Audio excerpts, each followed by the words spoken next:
Face à l'actualité, toute l'actualité, c'est sur Tambour Matin.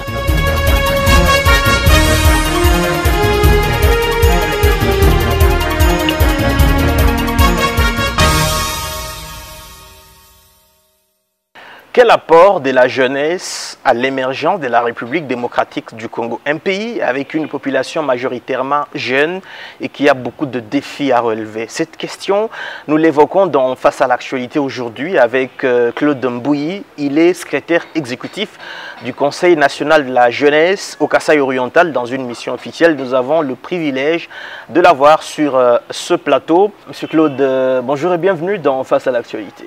Bonjour.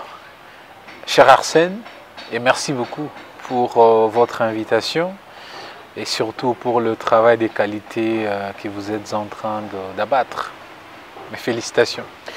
Merci, je vous en prie. Avec vous, nous allons parler de l'apport de la jeunesse dans tous les secteurs, mais surtout du travail que vous faites comme Conseil national de la jeunesse pour fédérer cette masse importante de la population congolaise. Mais avant d'aller plus loin, j'aimerais vous poser cette question que se posent beaucoup de jeunes à travers la RDC. C'est quoi le Conseil national de la jeunesse?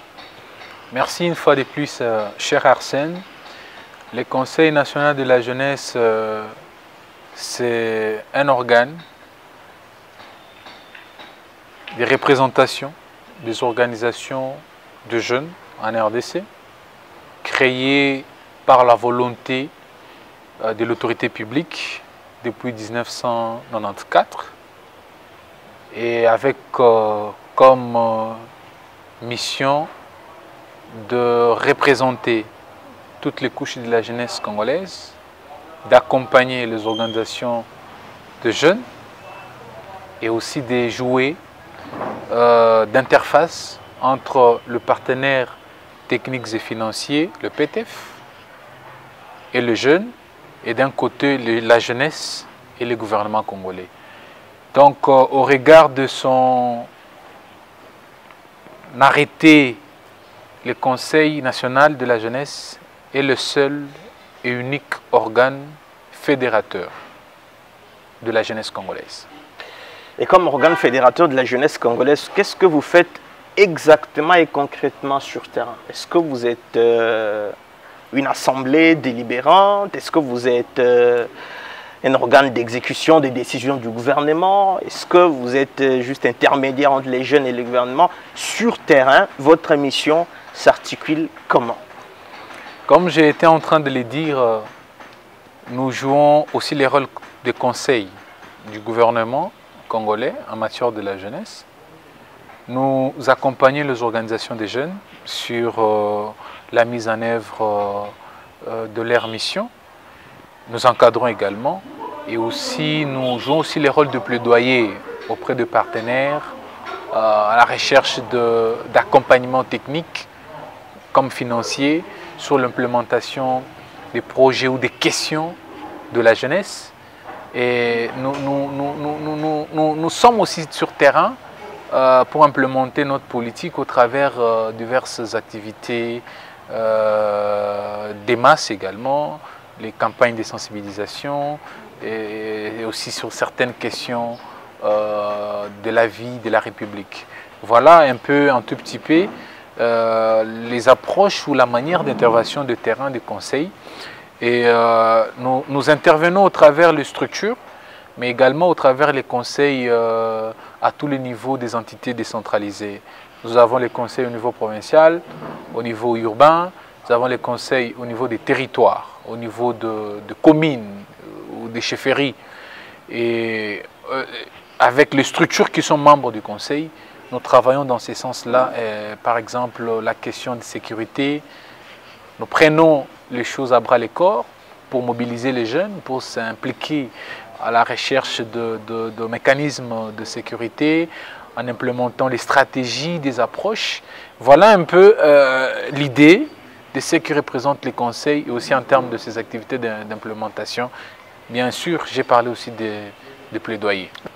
En dehors de vous qui êtes membre du bureau exécutif, donc le président William Kambila, le vice-président, vous le secrétaire exécutif et les autres, Qui sont membres du Conseil national de la jeunesse?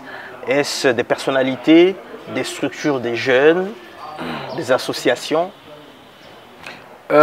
Merci encore. Le Conseil est une émanation de l'État implémentée au travers des organisations des jeunes.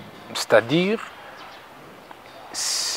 membre du Conseil, c'est toute organisation, mouvement, association de jeunes reconnue par l'État congolais au regard de la loi 004 portant organisation et fonctionnement des organisations en RDC.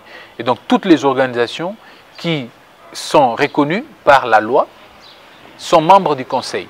Donc les animateurs qui nous sommes, les animateurs du Conseil, sont les délégués des organisations de jeunes. Par exemple, moi je viens de Jeunes Ambassadeurs, qui est une structure membre du Conseil, et j'ai été élu au Conseil avec le mandat de ma structure.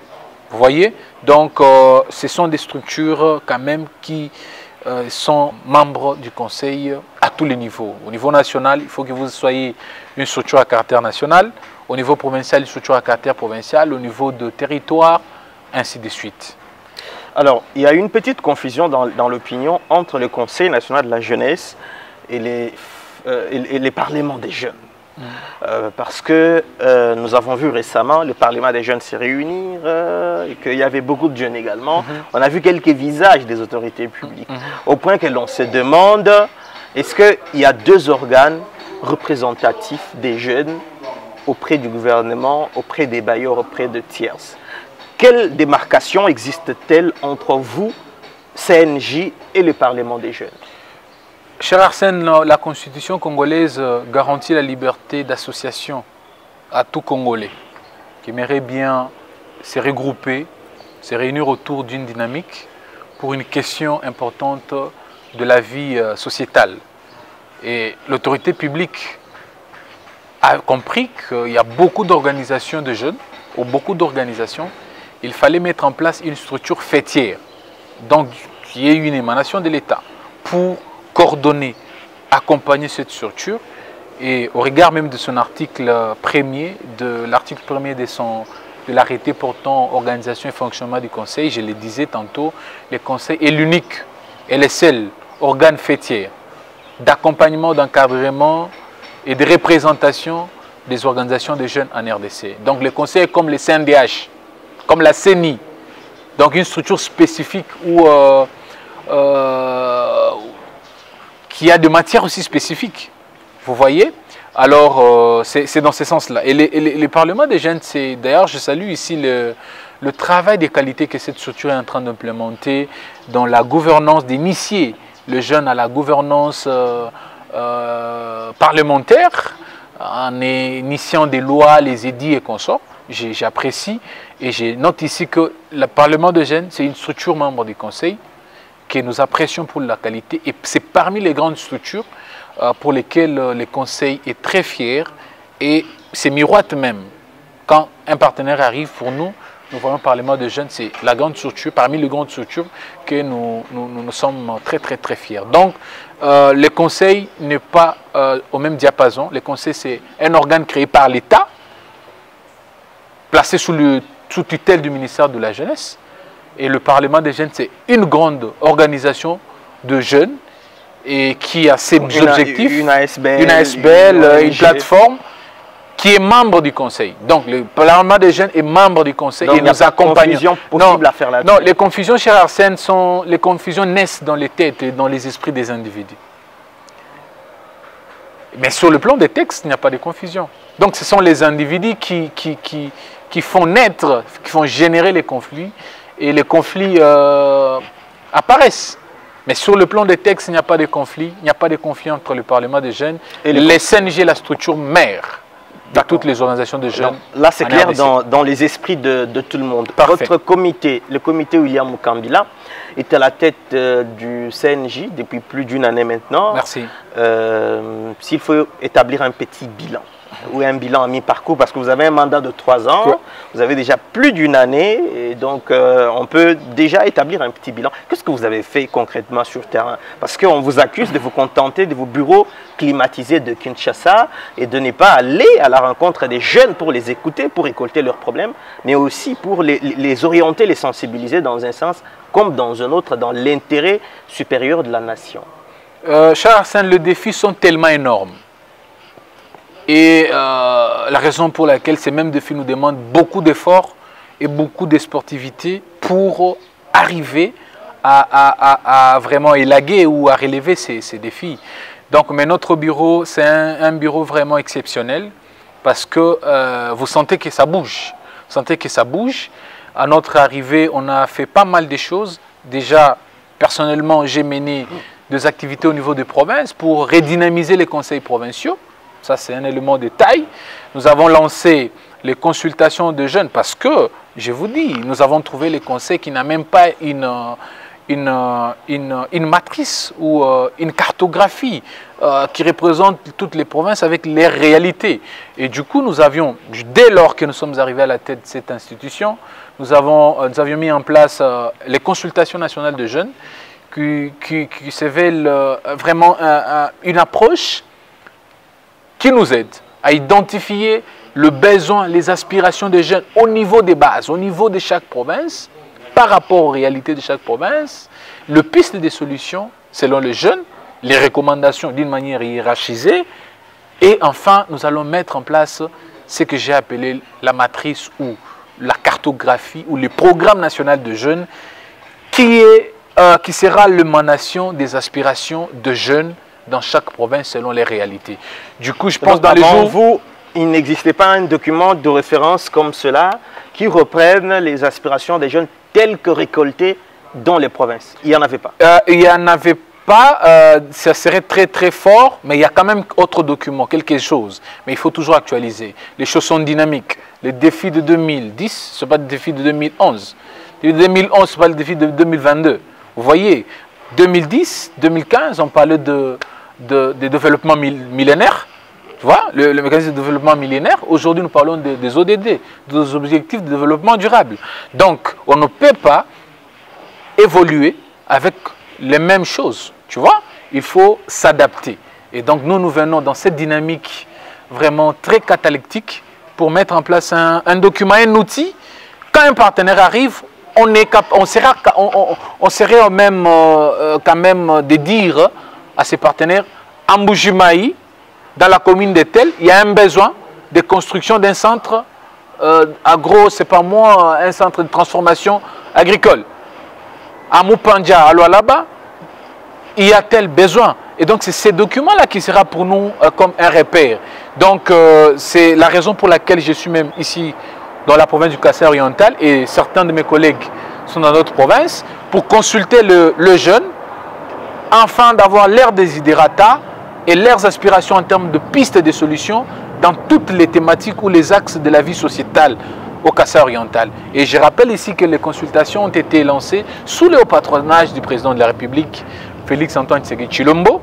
Et au niveau de la province, nous allons l'exécuter dans le cas de figure de la province du Kassai oriental sous la houlette du gouverneur Mathias Kabea Machabidi, que nous saluons pour l'hospitalité et pour l'accompagnement de cette activité au niveau de la province qui doit se réaliser d'ici vendredi, si je ne m'abuse pas, dans une grande salle de la place que nous allons annoncer dans les heures qui suivent. Et qui sont conviés à ces consultations? Quelle catégorie des jeunes, des structures, des personnalités? La jeunesse, c'est la globalité. Donc, il y a plusieurs catégories. C'est ce qui forme la jeunesse. Donc, nous avons le jeune professionnels qui ont les réalités dans leur milieu de travail, qui ont peut-être aussi le piste de solutions, mais qui n'ont pas eu le mécanisme au travers lequel ils peuvent implémenter leurs propositions. Il y a les jeunes désœuvrés qui veulent aussi parler, qui veulent aussi que leur voix soit écoutée quelque part. Il y a les jeunes montards, les Wewa et les consorts. Il y a les jeunes qui sont dans différents domaines. Il y a les structures qui travaillent sur la thématique peut-être entrepreneuriale. Ils ont des défis. ils doivent proposer les pistes des solutions. Il y a les jeunes qui travaillent dans la formation professionnelle, il y a les jeunes qui sont dans plusieurs secteurs qui forment la vie sociétale, sécurité, environnement, agriculture, pourquoi pas peut-être santé, voilà, c'est toutes ces catégories-là qui seront conviées à ce travail. L'approche serait, après le lancement, on va passer dans des groupes focus selon les thématiques spécifiques. Les jeunes vont réfléchir, forme de brainstorming. Ils vont réfléchir, relever les couacs qui se seront identifiés dans ces domaines, proposer les pistes de solutions et les recommandations. Et enfin, nous aurons un cahier des charges global qui sera présenté à Kinshasa et implémenté sous format d'un programme, d'une matrice. Voilà. Nous avons vu récemment des affiches à travers les réseaux sociaux. Félix Tshisekedi face à la jeunesse congolaise, et sur cette affiche, il est clairement indiqué que c'est une activité du Conseil national de la jeunesse. Elle est prévue à la fin de ce mois de novembre, le 30, si j'ai bonne mémoire. Alors ma question là-dessus, c'est que est-ce le Conseil national de la jeunesse qui a fait le pas vers le président de la République, ou c'est le président de la République qui veut s'adresser à la jeunesse et qui invite les jeunes à aller l'écouter? Et comment cette activité va-t-elle se dérouler? Va-t-elle être interactive ou le président va simplement parler et puis c'est terminé? Naturellement, le président de la République écoute les jeunes. Ça, je vous confirme et je réaffirme cela. Et aussi, le président de la République dialogue toujours avec les jeunes. Je pense qu'en 2021, le 12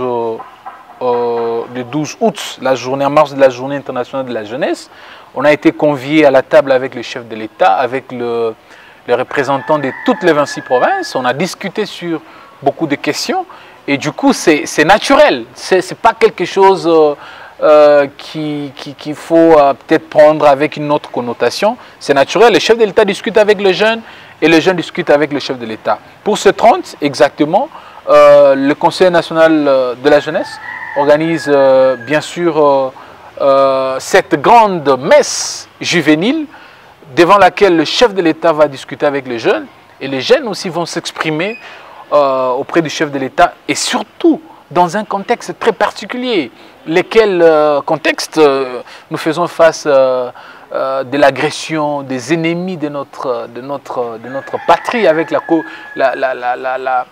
l'accompagnement ou la complicité de certains partenaires qui sont avec nous dans une forme de diplomatie hypocrite. Tu vois, il faudrait que les jeunes s'expriment. Nous sommes attaqués par les M23, par procuration de Rwanda. Les jeunes doivent s'exprimer, les jeunes doivent accompagner, doivent dire au chef de l'État les choses clairement. Il y a aussi d'autres questions de la vie sociétale, l'entrepreneuriat, l'emploi des jeunes, vous savez, c'est parmi les questions qui brillent, qui déstabilisent la jeunesse. Les jeunes vont devoir discuter avec le chef de l'État, mais pourquoi pas aussi faire les condensés de tout ce qu'on a pu faire dans des provinces en marge de consultation comme cahier des charges. Et sur ces, il y aura le représentant de chaque province, parce que Kinshasa n'est pas RDC. Du coup, chaque province va devoir envoyer ses délégués avec le chef de la délégation, le ministre de la Jeunesse au niveau de province ou le président du conseil provincial, avec quelques délégués de jeunes qui vont devoir porter leur cahier des charges qui sera vraiment, selon les formats que le protocole d'État va nous donner, vraiment discuté et présenté auprès du chef de l'État. Et je vous rappelle, et je vous rassure, le Kasaï oriental sera représenté à cette grande messe. Est-ce que le Conseil national de la jeunesse ne va pas recruter des jeunes mercenaires à Tchangou, à Moamba, et dans tous les districts de Kinshasa, dans les partis politiques, les jeunes qui viendraient vous acclamer? Parce que malheureusement, ça c'est une fâcheuse expérience en RDC. Lors des événements comme ça, les vrais représentants ne sont pas admis dans la salle. Ce sont plutôt les accompagnateurs, les fanatiques que l'on appelle et à qui on remet des badges d'accès pour qu'ils crient, qu'ils chantent, et que finalement le président sorte de la salle sans véritablement avoir reçu les réels problèmes de la jeunesse. Ce serait une trahison de notre part. Je réaffirme ici que le bureau actuel du Conseil national de la dirigé par l'ambassadeur William Mukambila, que je félicite en passant pour sa nomination depuis hier soir par le président de la République comme administrateur au fonds de la promotion de l'entrepreneuriat, la promotion de l'entrepreneuriat des jeunes et l'emploi. Et ce bureau-là est factuel et est pragmatique. Et ce bureau-là n'a aucune erreur à faire pour se plonger dans les antivalaires, de fabriquer les représentants des provinces. Non. Et c'est une fois de plus l'opportunité que vous nous donnez de faire un plaidoyer auprès de l'autorité de l'exécutif provincial, Excellence Mathias, afin de voir ces dossiers de près pour que les 5 ou les 3 délégués ou les 5 délégués qui seront désignés pour représenter la jeunesse du Kassai oriental à Kinshasa soient vraiment accompagnés avec tous les conforts, parce que nous savons que sa gouvernance ne cesse de faire des exploits. Claude, vous avez évoqué plusieurs activités menées par le bureau dont vous êtes membre, le bureau du Conseil national de la jeunesse, notamment ces consultations. Récemment, moi-même, j'ai vu une campagne jeune Tika Bombé lorsque cette drogue était en train de dépraver, de détruire la jeunesse de Kinshasa. Mais en dehors de cela, est-ce qu'au niveau de l'accompagnement des jeunes qui portent des projets, qui portent des idées, qu'est-ce que vous faites concrètement sur le terrain? Parce qu'évidemment, il y a beaucoup de défis. Il n'y a pas que de défis en termes de récolte des désidérata, mais il y a des jeunes qui bouillonnent, qui ont des initiatives. Est-ce que le Conseil également est un organe qui accompagne ces genres d'initiatives des jeunes? Merci, je suis trop fier parce que je suis en train de me rendre compte que l'impact du Conseil arrive même au Kassai, du bureau du Conseil national. Vous venez d'élucider ici la campagne Elenge Tika Bombé, une campagne spontanée, vu la gravité de ces phénomènes drogue bombée qui a détruit vraiment beaucoup de jeunes. Et le Conseil s'était positionné comme vraiment opposant à ces systèmes pour lancer cette campagne. Mais par rapport aux jeunes entrepreneurs, je vous dis, je pense et je confirme que sur 20% de nos actions, 40% sont orientés vers l'entrepreneuriat des jeunes. Au Conseil, nous avons même tout un pool programme entrepreneuriat qui est là pour accompagner l'entrepreneuriat des jeunes, qui est là pour faciliter en termes de connaissances, en termes de circuits, en termes de capacitation des jeunes et d'orientation en termes de leur programme. Récemment, dans le cadre des Conféges, on a financé quelques projets de jeunes grâce au dynamisme, au leadership du bureau du Conseil national de la jeunesse dirigé par l'ambassadeur William Mukambila. Il y a les jeunes qu'on avait envoyés qui ont pris part à Gros Tour au Kenya. Je suis fier que je sois aujourd'hui dans la province du Kassai oriental. Il y a une fille de cette province qui a une forme de start-up qui s'appelle Kavia, si je ne m'abuse pas. Elle a pris part à Gros Tour Bootcamp Kenya. Il y a eu des sommets au niveau international où nous avions pris les jeunes entrepreneurs qui ont pris part à ça. Et au niveau de tous ces fonds, toutes ces dynamiques entrepreneuriales, les conseils est derrière pour faciliter en termes de circuit, en termes de cadre aux jeunes. Par exemple, le projet Pas d'Impémé.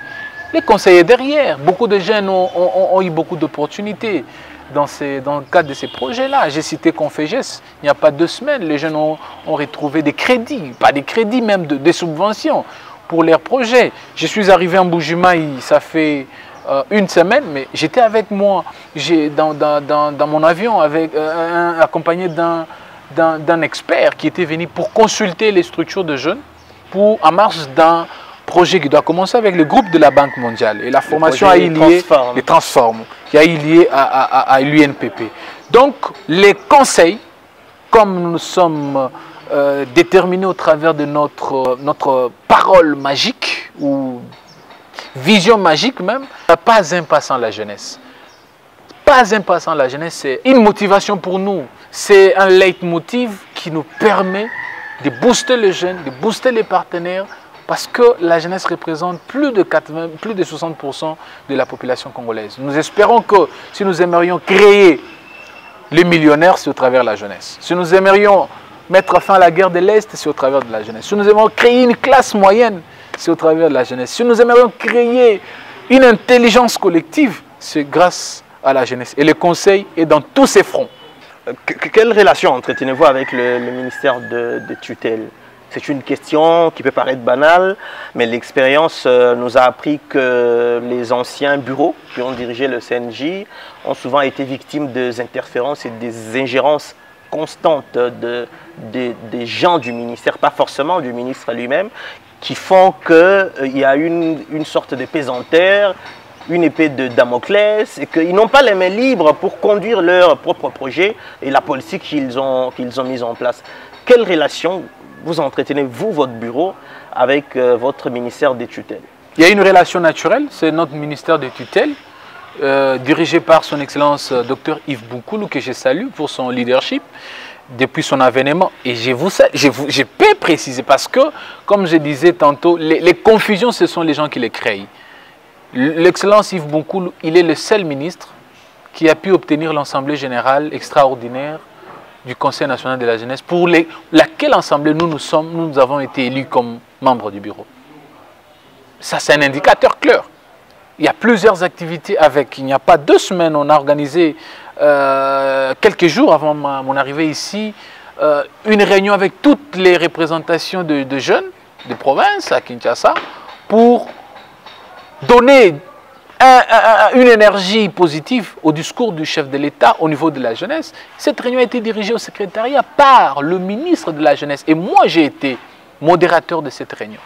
Du coup, naturellement, il y a un bon fonctionnement, il y a une belle relation professionnelle et surtout en tant que notre ministre de tutelle, il n'y a aucun problème. Il nous accompagne dans tout ce que nous faisons. Le ministre reste à l'écoute et je pense que ce sont les gens qui créent les confusions dans leur tête. Avec le secrétariat, nous saluons également Madame le secrétaire général qui ne cesse d'accompagner les organisations des jeunes et surtout les conseils nationaux de la jeunesse. Alors, tout à l'heure, dans l'introduction de cette émission, monsieur le secrétaire du CNJ, je parlais de l'apport de la jeunesse et dans l'émergence de la RDC. C'est cette émergence qu'il faut prendre dans tous les secteurs.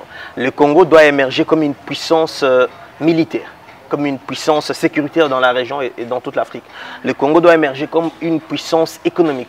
Le Congo se présente aujourd'hui comme une solution écologique et environnementale au problème de réchauffement climatique. Et que doivent faire les jeunes pour apporter voilà, leur pierre à l'édifice de la reconstruction de ce pays, le travail amorcé par le président de la République. Je voudrais d'ailleurs commencer par l'aspect sécuritaire. Récemment, le président, dans son adresse à la nation, invitait la jeunesse à adhérer massivement ou à se faire enrôler massivement au sein de notre armée nationale pour combattre l'agresseur et les groupes armés, surtout dans la partie Est.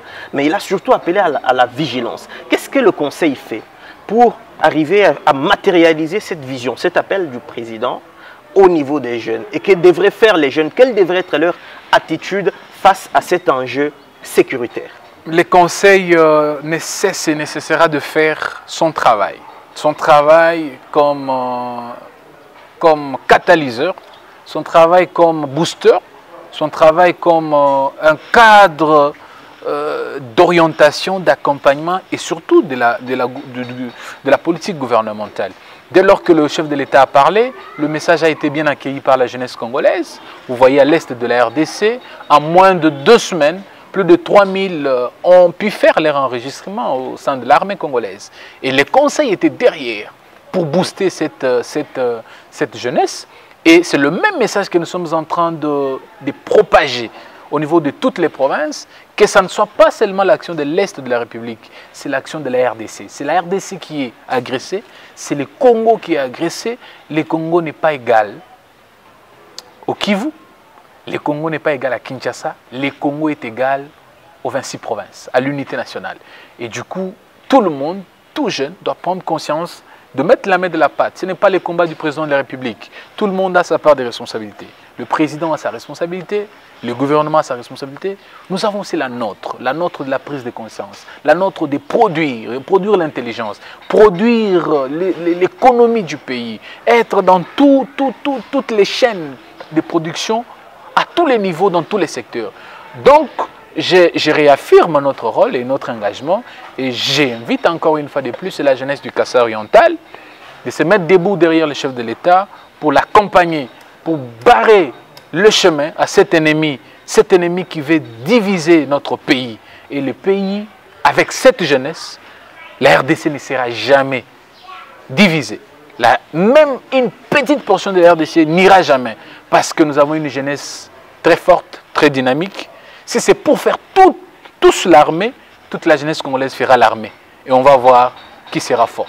Donc, et parce que vous êtes au Kasaï oriental, est-ce que vous comptez réitérer ce même message lors des consultations que vous allez mener cette semaine? Je pense que c'est parmi le portefeuille que nous allons aborder lors de du lancement de consultation.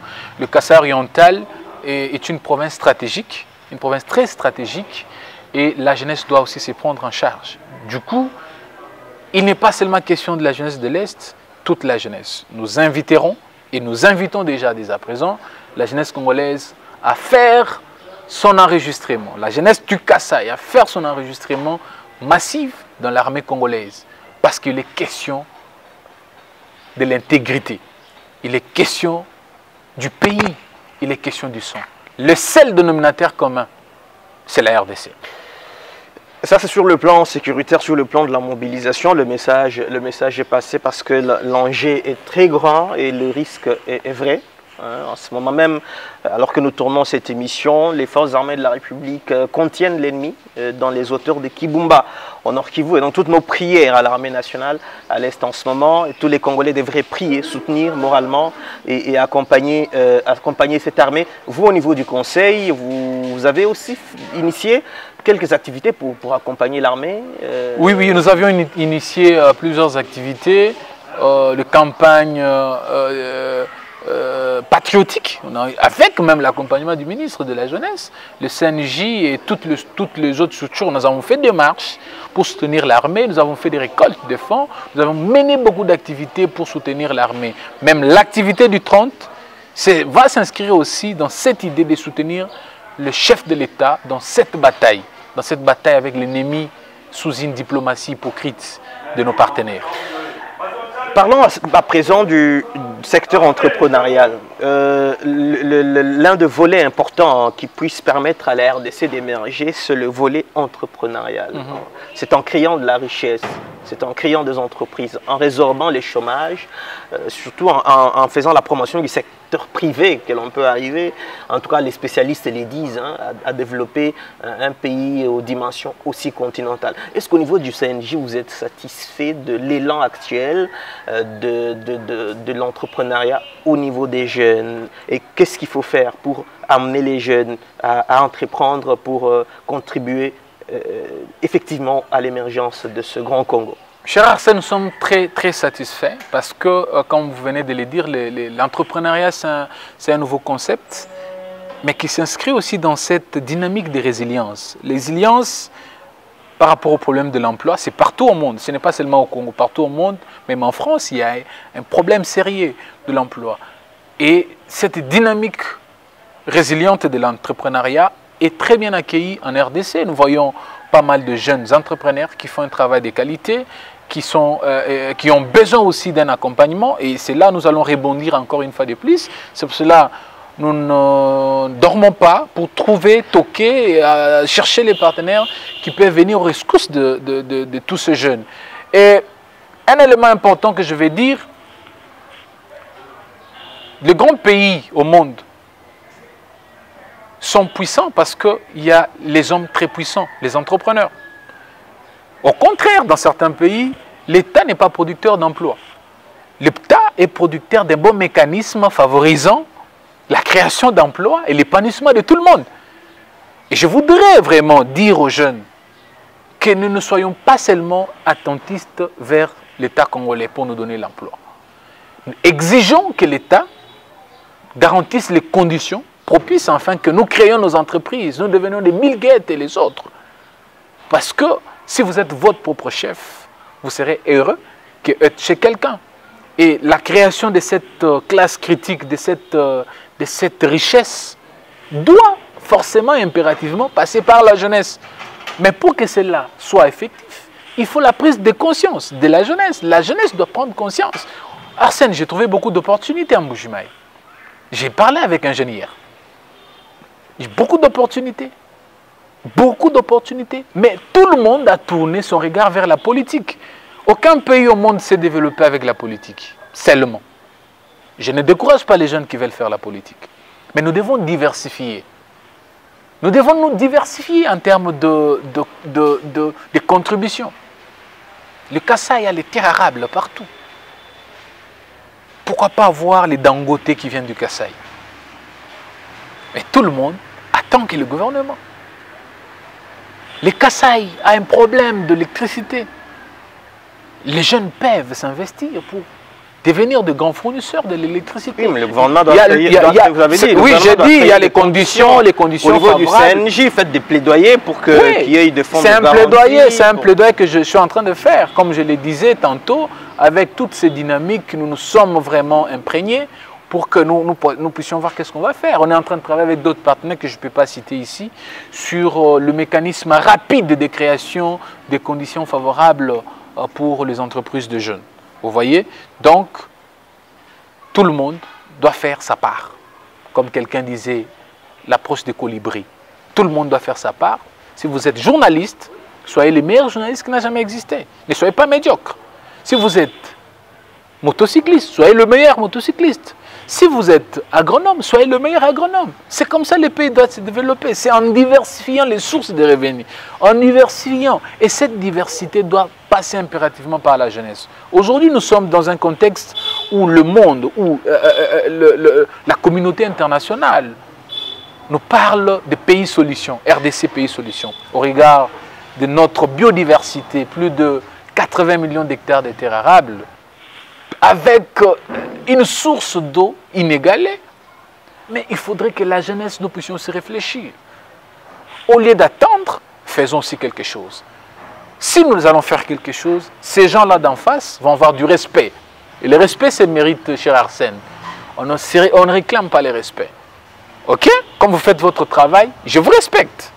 Et si l'autre fera son travail, il sera respecté. Si moi je fais mon travail comme il faut, nous serons tous respectés. À ce moment-là, nous allons créer une génération qui va impacter positivement. Les gens ont fait, des générations ont fait, on a critiqué la classe de médiocres. Qu'est-ce que nous faisons? Que tout le monde fasse sa part. Que tout le monde fasse sa part. Je ne peux pas terminer cet entretien, je m'en voudrais si je ne pose pas cette question, celle de la manipulation des jeunes par les politiques.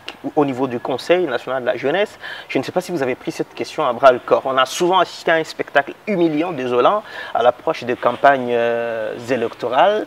Les jeunes, à coup de billets de 1000 francs, de casquettes, de polo, s'alignent derrière tel ou voilà, s'entretuent pour de tel ou tel autre dirigeant. Ce n'est pas mauvais de faire la politique, vous l'avez réitéré plusieurs fois, mais c'est plutôt l'utilisation abusive de cette jeunesse qui a souvent interpellé l'opinion et la communauté. Est-ce que vous êtes déjà imprégné de cette question? Alors que 2023 approche, que prévoit le CNJ pour conscientiser les jeunes afin qu'ils votent responsables, qu'ils votent aussi jeunes, mais surtout qu'ils votent sur base des idées, des projets de société, que sur base de dons de 1000 francs, de casquettes et de t-shirts?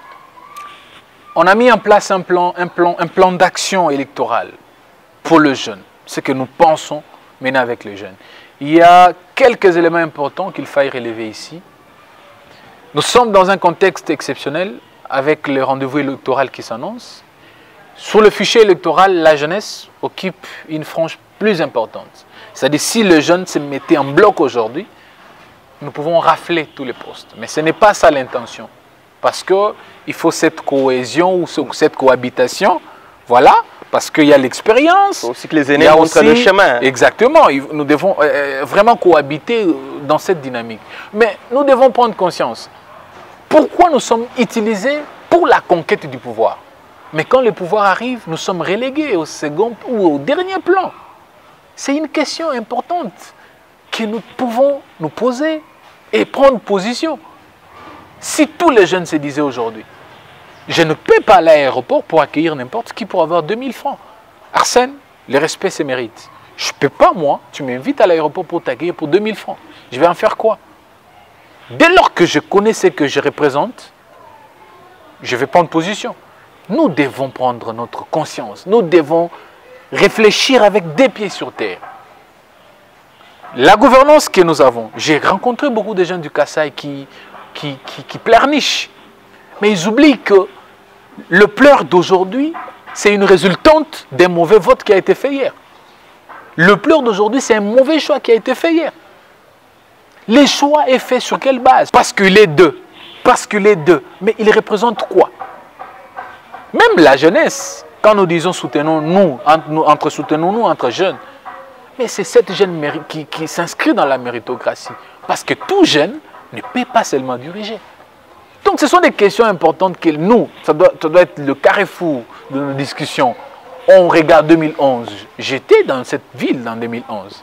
Après 2011, j'étais parti. Je connais ce qu'il y a eu dans cette ville. Qu'est-ce que nous faisons aujourd'hui? Mais tout le monde se plaint. Tout le monde veut faire la politique. Il y a un problème, Arsène. Nous manquons de modèles. Aujourd'hui, nous pensons que les modèles de réussite, c'est les politiques. On se réveille le matin, on se paye une Jeep, on se paye une parcelle parce qu'on est politique. Ce n'est pas ça. Nous devons imprimer, réimprimer notre modèle. Nous devons imprimer une autre marque de faire les choses. Et c'est là que les gens vont nous respecter. Et aux jeunes de prendre conscience, comme je le disais, parce que la jeunesse, c'est une étape de la vie chez Arsène. Aujourd'hui, tous deux, nous sommes des jeunes. Demain, nous ne serons pas jeunes. Si nous ne profitons pas de cette opportunité, nous allons regretter. Et puis enfin, est-ce que vous êtes satisfait de la place que le président Tshisekedi accorde à la jeunesse? Mais Arsène, je vais dire ici que la RDC est en train de connaître un président qui est jeune, qui a l'écoute de la jeunesse, qui a un esprit jeune, pour ne pas donner l'opportunité de polémiquer par des gens. Dans sa gouvernance, vous allez voir, il y a plusieurs fois, même dans le gouvernement, vous verrez qu'il y a 2 jeunes qui sont 2 ministres. Hier soir, j'étais en train de voir, de feuilleter un peu les nominations. Il y a pas mal de jeunes qui sont nommés. Et nous pensons que sur cet élan, ça peut booster vraiment l'envol, l'épanouissement de cette jeunesse. Parce qu'il est en train de défier un mythe. Nous pensions à l'époque, pour devenir ministre, il faut être un vieux de 70 ans, de 60 ans. Mais aujourd'hui, nous avons des jeunes au gouvernement. Nous avons des jeunes dans des portefeuilles ministères au niveau des entreprises publiques de l'État. Donc, il fait un travail de qualité, il a mis la jeunesse. Il disait dans l'une des interviews sur RFI, si je ne m'abuse pas, la jeunesse est la première ressource que la RDC dispose. Elle est plus que le diamant, l'or, cuivre, et j'en passe. Et quand un tel président vous donne de tels concepts, il y a quoi profiter comme jeune, comme opportunité. Le message à la jeunesse? Mon message à la jeunesse congolaise en général, restons unis, soutenons le chef de l'État, faisons un front face à l'ennemi qui veut à tout prix diviser notre patrie.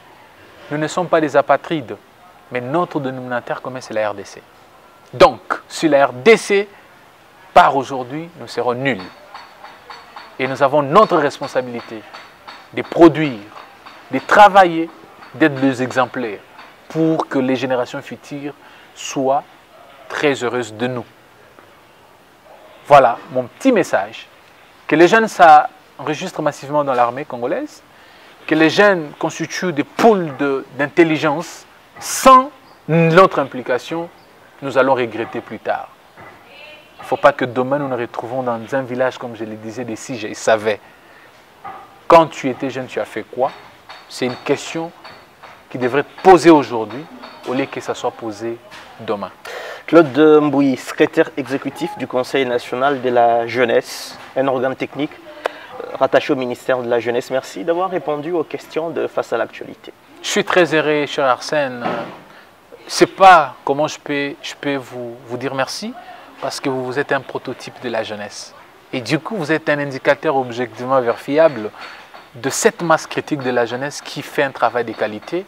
Et je demande à tous les jeunes Kassaïens, tous les jeunes Congolais, d'emboîter ce genre d'exemple.